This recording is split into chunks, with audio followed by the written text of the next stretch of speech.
Hi friends, welcome back to my channel. If this is your first time here, hello, my name is Mika. Thank you so much for stopping in. So, heart to heart, have you caught yourself saying, I want somebody who makes me their everything? Let me tell you a little bit of something about that.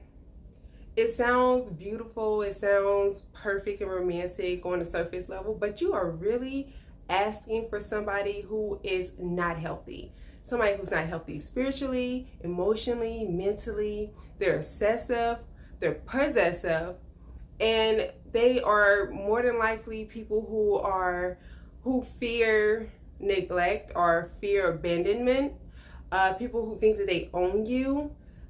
You do not want that. Make sure when you're asking for things, when you're praying for things, or when you're just speaking things out of your mouth in general, make sure that it is something that you truly want, because God hears you as well as the adversary. So you want to make sure that you are speaking things that would be beneficial and would be healthy for your life into your life.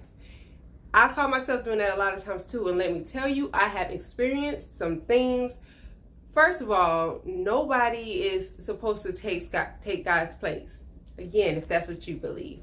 But if you are a believer, you know that you're not supposed to make another God. You're a God. So why would you be okay with somebody coming into your life making you their God? That just makes no sense. It will get so draining. And a lot of times people lose their lives dealing with people like this. People who don't know how to detach when it's time to detach, or if it becomes time to detach.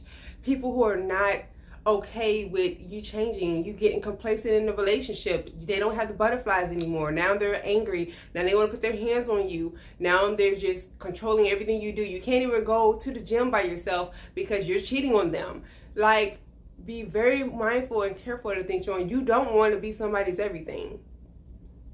Think back to the times, if you have children, think back to the times when your children were not able to be independent. When they needed you for every little thing, when they were newborns and they couldn't talk, they couldn't crawl, they couldn't do anything. Think about doing that for however long you're with a grown person. So be careful of the things that you're asking for. You don't want to be somebody's everything. It's not healthy. They should have their life outside of you, as well as you should have your life outside of them, with respect, and you two should have your life together. That's it. Being somebody's everything is going to cause you to be in a situation that you are not ready for, that you're going to regret that you asked for, and that you're going to hope and pray you never experience again if you're able to make it out. It's so unhealthy. Listen to what I'm telling y'all. Now, if you would like to be with somebody who respects you, who loves you, who thinks the world of you, who thinks you're the most beautiful, the most handsome person they've ever been with or in the world to them while they're with you, that's okay. But saying that you want to be somebody's everything because you're afraid of being abandoned, you're afraid of getting your heart broken, you're afraid of having to start over or losing this person, you're setting yourself up for failure, and you are walking into a pit of fire. Trust me, I've been there. Quick testimony for myself real fast. I was in a situation before where I was with somebody who tried to make me their everything. I was younger than they were. They were just constantly on me. I felt miserable. I was not happy. In the beginning, it was like butterflies. It was beautiful. It was fun because I knew I could have my way. I was like with somebody who would tell me yes all the time. With somebody who made sure I was good, made sure that I had whatever I wanted. But that died down very fast. Just like the honeymoon phase is going to die down. After a while, you're going to want somebody to tell you no. You're going to want somebody to stand up for themselves. You're going to want somebody to have boundaries. Like, can I use the bathroom by myself? I don't need you to help me use the bathroom. Like, you know what I'm saying? And that's where it got to. And then it went from that to possession. And I became an item in their life versus their partner. And so I was going through, I had to report to them like they were my parent, I had to, you know, everything that was mine was not mine. I had no privacy. I was always accused of things that was not true. And then it being physically dangerous, the A word. So I learned from that early on in life.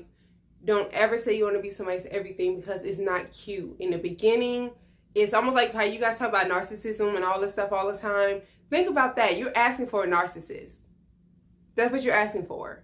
And that's what I experienced, and it was not good. And I was so glad to get out of it. Even when I was out of the relationship, this person would still harass me, still follow me, like show up places that they knew I would be, come to my home, you know, banging on my windows and not letting me go. Like, it was very scary. Very, very, very scary. It was not cute. So take it from me. Take it from your big sis, your auntie, your friend, your best friend, whatever you want to call me. That crazy girl over there, that's fine. But I'm just trying to save y'all. Make sure you're being careful what you ask for. Make sure that you're not walking into things blindly, and you're not just leading with feeling that bubbly butterflies feeling. Be careful of that, because that's temporary, and usually that's a sign. That's your gut really trying to tell you something's not right. I'm telling you. Every time I've had those feelings with people, even if I haven't gotten into a relationship with them, but I was able, like, we started talking for a little bit, something happened where it showed me that this person was not good for me. And it always started out with the butterflies and, oh, I'm so happy, like the phone ring and I'm melting and I'm just so excited. Like, I'm telling you. So take it from me. Like I said, take my testimony as truth. I'm telling you, I have not heard of one person being in a situation where somebody makes them their world, their everything. They leave their friends alone. They leave their family alone to just focus on this one person. That I have not heard those situations turn out good. And it's usually for the person, it turns out bad for the person that is being showered with all the other person's attention. But you let me know what you think. Let me know your testimonies if this has happened to you or someone that you know of. And just let me know your experience and, you know, what you witnessed or what you went through and how you were able to overcome it. Someone like myself is reading your comments. We need to know. We need to share stories to let each other know that we're not alone. So make sure that you're polite and courteous and that you don't overshare too much stuff. But, you know, just enough to give us an idea so we can know how to move forward with our lives if we encounter the same situation or if we have friends that encounter the same situations. So got your testimony below. We will keep the conversation going and we'll talk next time. Bye.